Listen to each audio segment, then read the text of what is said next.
To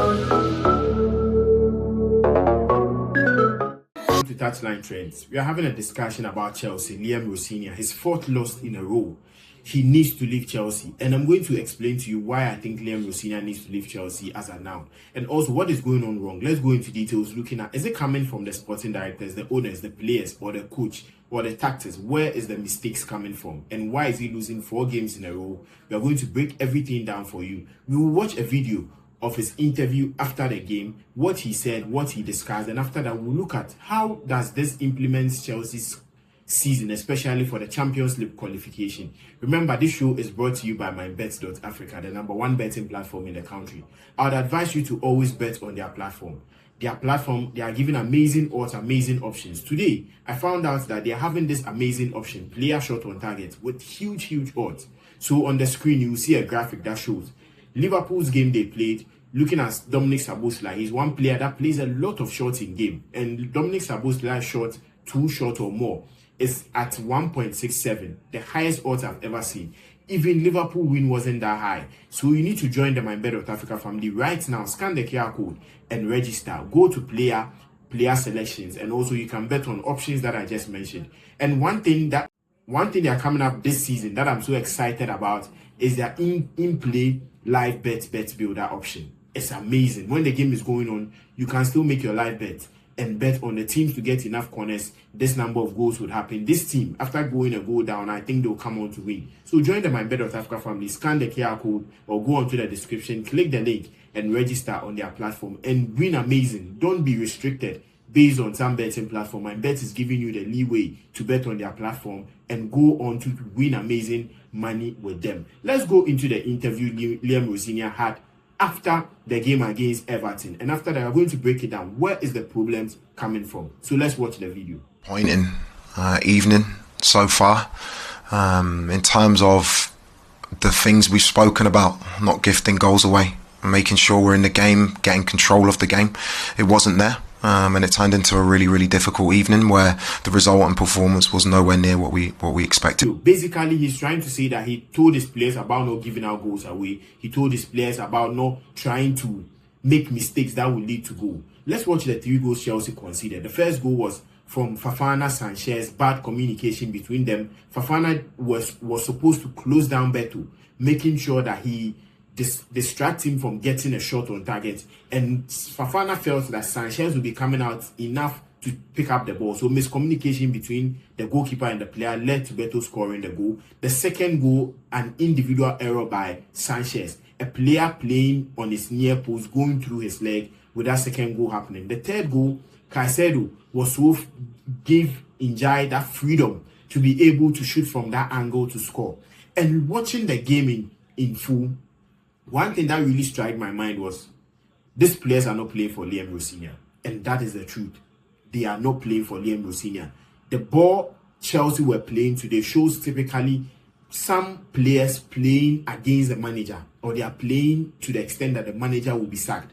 Because looking at the game in total, tactically, I didn't see Everton outclassing Chelsea anywhere tactically to be able to feel like, okay, they've been beaten by a team.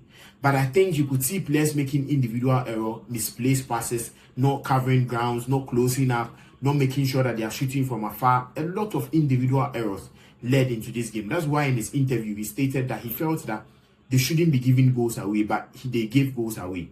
One thing I would say is that this player power is really affecting clubs. It's really affecting some new coaches, because you see these coaches come into teams and they try to set up, okay, I'm coming into a team like Chelsea. I need to be familiar with the boys. I need to give some of the players the leadership privilege for them to question some of the decisions I take in-house and make sure that we work hand in hand to make sure the club moves forward. And this is something that has really come back to bite some of these managers. We saw Ruben Amorim at Man United. We saw Xabi Alonso at Real Madrid. Some of these new managers are facing these issues. That is why Pep Guardiola has always been the #1 when it comes to managerial staffs. Though he has question marks on him, but Pep Guardiola, from Barcelona down to Manchester City, if you're a key player in his team, he'll try some way, somehow take you out so that he can groom his players in a way that they would respect him as the manager and his philosophy. That players wouldn't doubt his philosophy, as maybe we are seeing now at Chelsea. Arsenal is also a good example for this. We saw Mikel Arteta coming in, meeting the likes of Pierre-Emerick Aubameyang and the likes of Lacazette, and we saw Xhaka and co. We saw them questioning Mikel Arteta, trying not to play through his style. And what happened? Arsenal had to let these players go. Mikel Arteta building his team, and now Mikel Arteta is enjoying what he built from that time. So with giving the coach time, giving the coach the privilege to make this decision is something that helps clubs and also help the manager to grow. But with Chelsea's situation, after the Paris Saint-Germain second leg game, we saw Enzo Fernandez coming up with an interview. We saw Caicedo's interview. We saw Gusto's interview in the first leg. And basically, these interviews lined up in the way of tactically, they felt like things were not right. Enzo Fernandez's interview even went to the extent of they felt like Maresca leaving had to pull them back a bit, structure-wise, tactical-wise, and a whole lot of things. And I think Liam Rosenior will sit down and question himself. Did I become so familiar with these players and now they are playing against me? Or what do I need to do in the near future? And I think Liam Rosenior, if I was closer to Liam Rosenior, if I was one of his advisors, one of his coaching staffs, I would be very disappointed with how the players played today. And it's not just today. It started from the Chelsea against Newcastle game, the Chelsea against Paris Saint-Germain second leg, and even today against Newcastle. It showed clearly that these players are not ready to play for the manager. And I think this thing all started in the first Paris Saint-Germain game where he benched Robert Sanchez. And this is the reason. Robert Sanchez is one key player in the team. Looking at his age, Robert Sanchez, Tosin, Cucurella, Enzo Fernandez are one of the key players, the major stakeholders in this Chelsea dressing room. And if things go on wrong, these are people that can influence majority of the squad. So after the Paris Saint-Germain game where Philip Jorgensen started in that game, people felt that no, there's something going on in the dressing room. Why is Sanchez being benched? But I think tactically it was a good approach to that game because Philip Jorgensen gave Chelsea that press-resistant type of goalkeeper who could pass from the back and let them break Paris Saint-Germain up. That is why we see Chelsea creating a lot of chances in the first leg, but in the second leg, they weren't able to create enough chances like that. And that was something tactically the coach felt that it would work. But I think it backfired on him when in the Newcastle game, you could see that the players were playing against him. Robert Sanchez wasn't the Robert Sanchez we knew earlier. The likes of Enzo Fernandez, Caicedo are not the players we knew from some previous times or even when Liam Rosenior started this job. And it's something that has brought a lot of concern. If you are Liam Rosenior, what is the best approach you need to go with? As of now, I think he has lost the dressing room. With the game against Everton showed clearly that the dressing room is lost. And if the dressing room is lost, it will take a huge step, a huge boost for you to get it back. And it takes two things. One, is the club going to back Liam Rosenior? And the players who are not ready to play for him, will they sell them out? The likes of Enzo Fernandez, maybe Robert Sanchez, maybe Caicedo, even Wesley Fofana. Is the club willing to go through this part to keep Liam Rosenior and get him players they want? Or would the club look at, okay, these are players we spent huge sums of money, huge sums of revenue in getting them. So we are going to let the coach go and Liam and the players are going to stay with another coach coming in. And these two things, most of the time, it happens especially going against the rookie or the new manager coming in, because the club would back their players ahead of Liam Rosenior. And I think it's going to be a process where it will get to the time he will be sacked for bad performance and a new coach will be coming in. But we need to look at player power in a big approach. Is player power really affecting football? Because we saw the likes of Benitez, Sir Alex Ferguson, Arsene Wenger, Jose Mourinho in those times. Though tactically they were that good, but I don't think they are better than these new managers we are seeing as of now when it comes to in-game management and a whole lot of things. But players were playing for the badge, they were playing for their teams, they were playing for the performance and making sure that they get to win game in, game out, even if the manager is not good. We saw Benitez with Chelsea, the fans didn't like him, but the players played to win the Europa League and also other competitions.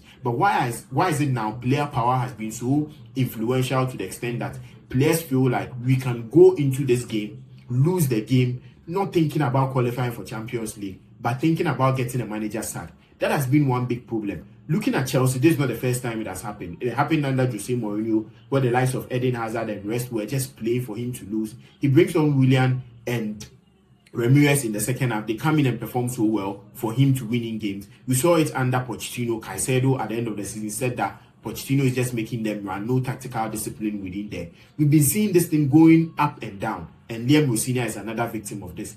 If I was Liam Rosenior, I'll place in my resignation letter, resign out of this, because it's two things. You're either resigning now, like Xabi Alonso did at Real Madrid, or you're going to stay to the extent that it will reach some time you would you would question your own tactics. Because you feel like, tactically, am I good? Tactically, are things going on well? Should I put in something? Should I make some changes? And it's something that would affect the coach, especially in the long term. But people would ask, if Liam Rosenior is resigning, if Liam Rosenior is being sacked, which managers do I think would come in and help this Chelsea team? I think this Chelsea squad is a good squad, good players, good potentials, but the winning mentality, that coach that would instill authority, that will instill the strength, that will instill the power to make sure that these players are not misbehaving. These players are playing to his style, and the club is also backing him, is something that Chelsea need. There are 4 coaches that I'm listing that if Chelsea are able to get, maybe they can send this project to the highest level. The fans, the media, people can believe in the project. The number 1 coach I'll be looking at is Jose Mourinho. He has done it before at the highest level. A coach that could manage egos, that could manage players. Jose Mourinho is one that would come in. You can get Jose Mourinho to come into this team, let the players understand, I've done it all, I've achieved it all, and you wouldn't be able to mess up. Jose Mourinho would have the backing if the owners are looking at doing that. Thomas Tuchel for England, if after the World Cup he's free, he's also one coach that has the love, still has the love for Chelsea. His recent interviews, you could see that he still has massive love for Chelsea, and surely he would like to be in this team, perform so well, make sure that he comes and now gets a good grade of the team, with the sporting directors now buying into his ideas and making sure that everything goes on well. Luis Enrique is the 3rd pick that I'll be going out for. Now his chances at Paris Saint-Germain is looking at leaving because he has achieved what he set of achieving at Paris Saint-Germain. He would like a new challenge in the Premier League. He came to Chelsea some time back and they didn't give him the job. Now they'll be looking at his pedigree, what he has done with Paris Saint-Germain with a young squad. Maybe he'll be the ideal pick to take this project to another level. So he'll be another coach. And we know Luis Enrique, he instills authority in the squad, making sure if you don't perform to his style, you are out. We saw Kylian Mbappe and the rest being questioned with Luis Enrique. So we coming into this Chelsea team will be something that would help. I think the possible pick maybe they'll be going for is Roberto De Zerbi. He's that coach that also instills authority into the squad, and he tries to diminish player power anytime his player power tries to increase. And he's that coach that would like to also work with young players, like to work with young guns, making sure that he improves them and get the best out of them. These are 4 coaches. Let me know in the comment section, do you think Liam Rosenior needs to resign as of now to get that peace and also improve his career, especially going forward, or he should stay and the club should back him as a manager to make sure that some players who are not willing to play his style, play for him, should leave? And also with the 4 coaches I mentioned, which one do you think is best to help Chelsea? Let me know in the comment section right now. Don't forget to like, subscribe and share. Turn on the bell notification so that when we release content like this, you'll be able to be the first person to view and also share your comment about it. Thank you for watching Touchline Trend.